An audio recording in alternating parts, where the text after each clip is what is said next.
धुलीवंदनाच्या दिवशी वाहतूक नियमांचं अगदी सर्रास उल्लंघन होतं। यावेळेला ड्रंक अँड ड्राईव्हचे प्रकार देखील होतात आणि अशा वेळेला अपघाताची भीती असते आणि ही भीती टाळण्यासाठी मुंबई पोलिसांकडून दरवर्षी मुंबईत ठिकठिकाणी धुलीवंदनाच्या दिवशी नाकाबंदी केली जाते। आपण सध्या जुहू परिसरात आहोत। इथे जर बघितलं तर पोलीस आणि वाहतूक पोलिसांकडून अशाच प्रकारे नाकाबंदी करण्यात आलेली आहे। जी वाहनं इथून जात आहेत, जे दुचाकी स्वार इथून जात आहेत, त्यांची कसून पाहणी केली जाते।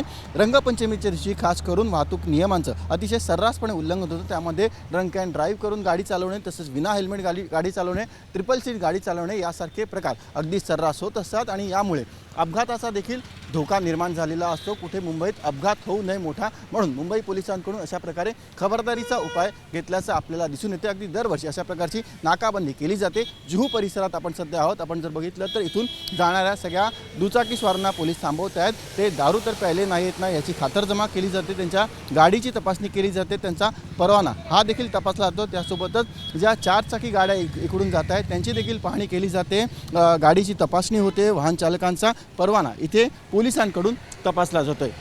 आजच्या दिवशी वाहतूक नियमांचं अतिशय सर्रास असं उल्लंघन मुंबईमध्ये होत असतं आणि कोणताही अनुचित प्रकार घडू नये, अपघात होऊ नये म्हणून दरवर्षीप्रमाणे यावर्षी देखील मुंबई पोलिसांकडून खबरदारी घेतलेली आपल्याला दिसून येते। व्हिडिओ जर्नलिस्ट अरविंद वारगेसह सचिन गाड, एबीपी माझा, मुंबई। एबीपी माझा, उघडा डोळे बघा नीट।